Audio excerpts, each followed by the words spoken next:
I have got chapter 3 of the terrible thing that happened to Barnaby Brocket. So hopefully you can remember what happened last time.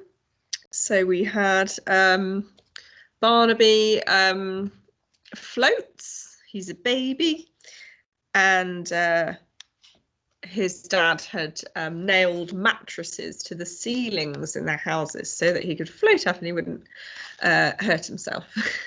So chapter 3 is Barnaby the Kite. When 4 years passed and nothing had changed, Barnaby's family had to accept that this wasn't a phase after all. It was just the way their son had been born. Alistair and Eleanor took him to a local doctor who examined him thoroughly and suggested that they give him a couple of pills and call him again in the morning. But this did nothing to improve matters. They took him to see an out-of-town specialist who placed him on a course of antibiotics. But still he continued to float, although he became completely immune to a bad flu that was raging through Kirribilli that week. Finally, they drove him into the centre of Sydney for an appointment with a famous consultant who simply shook his head and said that the boy would grow out of it in time. Boys usually grow out of everything in the end, he said, smiling as he passed across a rather large invoice for the rather short amount of time he'd spent examining Barnaby. Their trousers, their good behaviour, their willingness to respect parental authority, you simply have to be patient, that's all. None of which helped Alistair or Eleanor in the least, and in fact only served to frustrate them even more. Now Barnaby slept in the lower bunk in Henry's room, where a couple of blankets had been stitched to the underside of his brother's bed to help to prevent him from hitting his head against the springs. "It's nice to be able to see our ceiling again, isn't it?" said Alistair, when the mattress in their bedroom was finally taken down. Eleanor nodded but said nothing. "It needs a fresh coat of paint, though," he added, filling the space left by her silence. "There's a great yellow square where the mattress used to be. You can make out the flower design." There was a whole set of difficult circumstances associated with Barnaby's use of the bathroom, but perhaps it would be indelicate to go into them here. Suffice to say that taking a shower was very difficult. A bath was out of the question, and using the toilet presented such a set of challenges that even a skilled contortionist would have found himself not quite up to the task. In the evenings, when they would occasionally light up the barbecue for their evening meal, the family would sit around the garden table.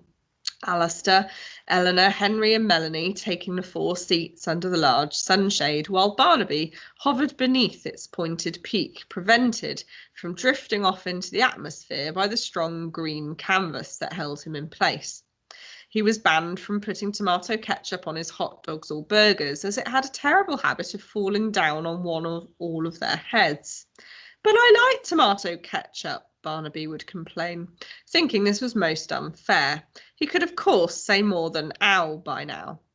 "And I prefer not to have to shampoo my hair every day," replied his father. At such times, Captain W.E. Johns would sit on the ground staring up at the boy, awaiting instructions. The dog had decided that this floating child was his sole master and would take direction from no other. But the days were often rather boring. Eleanor had given up work shortly after Melanie's birth, so she and Barnaby were left alone together for great stretches of time, with only Captain W.E. Johns to act as a buffer between them. They almost never left the house during daylight hours, as Eleanor did not want to be seen in public with her son in case people pointed and stared. Alistair, too, refused to take Barnaby with him when strolling across to Kirribilli Market on a Saturday morning, browsing through the stalls for a bargain, as he knew that he would inevitably become the exact type of person he had always despised, somebody different. Because of this, Barnaby grew into an unusually pale child, as he almost never saw direct sunlight. For a time, Eleanor would tie him to the washing line on the back lawn and let him hover in the fresh air for a couple of hours. When there was a breeze, he might even rotate for an afternoon, ensuring an even tan. Eventually, however, she was forced to put a stop to this, and there were several extravagant bird feeders placed in different areas of the garden, and a 4-year-old boy tied by his ankles to a washing line and waving his arms around in the air like a lunatic made him seem more like a scarecrow than anything else, and the birds stopped coming. "He's as white as a ghost," said Alistair, looking up at his son one evening as they were eating dinner. "Almost as white as our ceilings used to be," remarked Eleanor, "before they had mattresses nailed to them." "It can't be good for him, though, can it? We've discussed this, Alistair," said Eleanor, with a sigh, resting her fork on the side of her plate. "If we take him outside, what will the neighbours think? They might even suspect that we all float behind closed doors." "Oh, really, Eleanor?" said Alistair, laughing at the idea. "I've never floated in my life, you know that. I keep my feet firmly on the ground." "And there's the other children to think of," she added. "What if the boys in Henry's class, for example, hear about Barnaby and think that Henry floats too? They might stop being friends with him." "I'm sure they wouldn't. It's not a choice that Barnaby's made. After all, it's just the way he was born." "Tell that to Henry when he's being beaten up in the schoolyard." "I don't think that would. Children can be very cruel," she continued, ignoring her husband's interruption. "And anyway, it's easier to keep him under control here in the house. Think what might happen if we took him outside. He could simply float away and we'd never see him again." As she said this, she was bringing a forkful of lasagna to her mouth, but it hovered in mid-air before reaching her lips. For a moment, she realised how much easier life would be if this was to happen. Alistair glanced at her, and something passed between them, the germ of a terrible idea that remained unspoken for now. "Anyway, if you're so concerned, you could always take him out when you come home from work," Eleanor said a moment later. "Out of the question," replied Alistair instantly, shaking his head as if the very idea needed to be rattled out of his brain and his ears before it did any damage. "I will not, repeat not, make myself a figure of ridicule among our neighbours." "Well then, don't expect me to. Perhaps we could hire someone," suggested Alistair, "like a professional dog walker. But then we would have to explain his condition to a stranger, and before you know it, the gossips would be out in force." "True, but what about school?" "What about school?" asked Eleanor, frowning. "What do you mean? He doesn't go to school." "Not yet he doesn't, no, but soon he will. He's supposed to start in a few months' time. If he goes in as white as that, everyone will think there's something wrong with him." "There is something wrong with him, Alistair. I mean, they'll think he has a skin disease and no one will want to sit next to him, and before you know it, the school authorities will drag us all in to meet the nurse, and who knows what trouble that will cause. They might put it in the newsletter, and then everyone will know that I have fathered a floating boy. Now, I'm sorry, Eleanor, but I'm putting my foot down." "You're doing what?" asked Eleanor incredulously. "I'm putting my foot down," he repeated in a more forceful voice. "I'm head of this household, and I have decided that we will have to risk all the ugly stares and cruel gossip. The boy must be brought out into direct sunlight. You can get the ball rolling tomorrow morning when you take Captain W.E. Johns for his walk." The dog's tail wagged at this most wonderful of words, a single syllable that offered unparalleled delights, and Eleanor, too exhausted to offer any more resistance, reluctantly agreed. And so, the following morning, a bright sunny day, perfect for putting a little colour into a pale boy's cheeks, she clapped her hands to summon Captain W.E. Johns, clipping his lead onto his collar before ascending the kitchen chair to take Barnaby down off the ceiling. "We're going for a walk," she told him in a matter-of-fact voice. "Around the house?" "No, outside."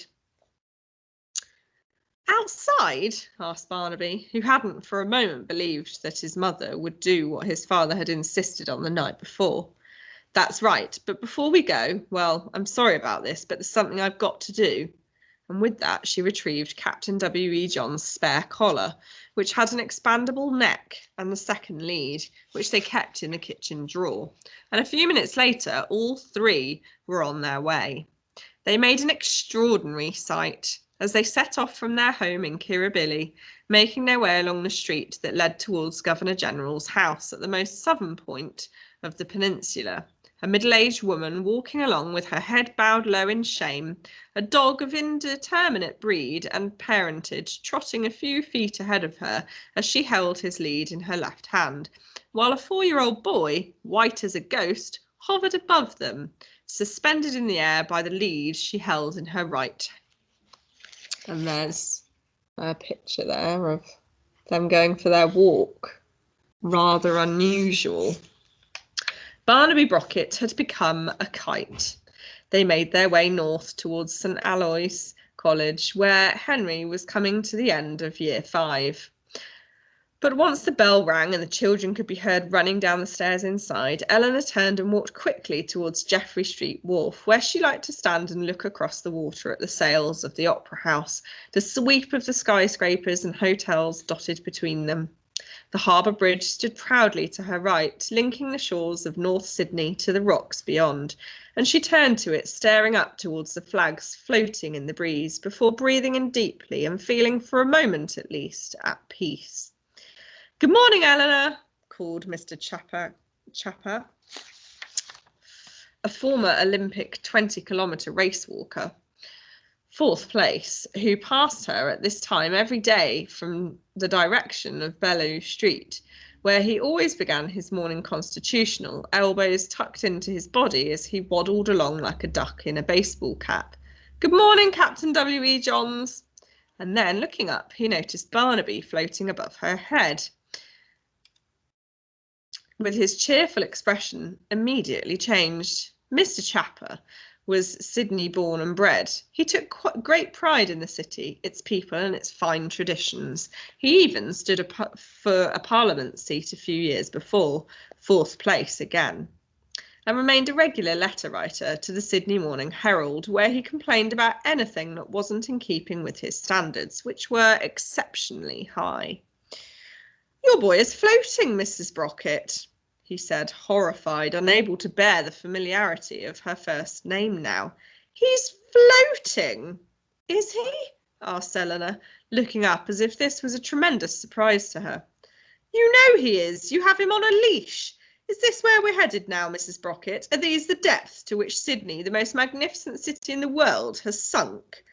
Eleanor opened her mouth to defend herself, but could find no words to explain her son's behaviour, and Mr. Chapper, appalled, simply growled like a roused wolf and marched straight home to Mrs. Chapper, who suggested that where there was one, there would surely be more, and before long Sydney would be overrun by these nasty creatures. And although Eleanor felt humiliated by this encounter, Barnaby was too enraptured by the wonderful new sights that were on display before him to care. He looked down at Captain W.E. Johns, who, sensing his master's excitement, wagged his tail in delight. He squinted in the bright morning as the sun reflected off the water, inspiring rainbows of colour to spring from the waves, watching one of the ferries making its way from Circular Quay round the curve towards Neutral Bay. Barnaby wished that he could be on board, and that he could see what existed even further away in those places he had never been allowed to visit. "I knew this was a bad idea," said Eleanor furiously, turning round and heading back in the direction from which they'd come. "We'll be the talk of the neighbourhood now. The sooner I get you back indoors, Barnaby, the better." But as they made their way along the street towards home, they were met by another neighbour, or a pair of neighbours, named Joe and Alice Moffat, who were something big in computers, or so Eleanor had heard. They were chatting away quite happily as they walked along, hand in hand. But when they saw Eleanor, Barnaby and Captain W.E. Johns coming their way, they immediately stopped and stared, their mouths falling open in surprise. "I have to get a picture of this," said Joe, pulling a smartphone from his pocket and aiming it at Barnaby. He was a dirty young man who always had a messy sort of half beard on his face and wore nothing but t-shirts and shorts with thongs on his feet, despite the fact that he was rumoured to be worth in the region of $1 billion Australian dollars. "Hey, Mrs. Brocket, stand still, will you? I'm trying to get a picture of your boy." I will not stand still, you degenerate animal, snapped Eleanor, rushing past him and almost knocking his wife over as she did so, moving at such a speed that Barnaby felt a great breeze in his face, a breeze so strong that his hair blew backwards and provided a short windbreaker for the three of them, serving only to slow them down, which was an irony of sorts. And please stop staring at me, it's extremely rude. Just one picture, please, said Jo, running after her. Everyone will want to see this. I wouldn't like to tell you what Eleanor said then, but it wasn't nice, and she sprinted all the way home, delighting Captain W.E. Johns, who loved a decent run, but leaving poor Barnaby shivering with the cold. Safely back indoors, she unclipped the lead from the dog's collar, and he immediately ran out into the back garden on private business. Then she unclipped the other lead from around Barnaby's neck and let him float back up towards his David Jones Bellissimo plush medium mattress. This is unacceptable behaviour, she shouted up at him, wagging her finger and feeling such resentment now towards the little boy that had bad ideas were returning to her head. I won't have it, Barnaby Brocket. Do you hear me? I am your mother, and I insist that you stop floating this instant. Come down here. But I can't, said Barnaby in a sad voice. Come down here, she shouted, her face growing red with fury. I don't know how to, said Barnaby. It's just who I am. Then I'm sorry, said Eleanor, shaking her head and lowering her voice at last. But I have to say that I don't like who you are very much. And with that, she went into the kitchen, closed the door behind her, and didn't speak to anyone again for the rest of the afternoon. That's the end of that chapter. That's a bit sad, isn't it? It's his own mother saying that she doesn't like him because he floats. Okay, see you next time.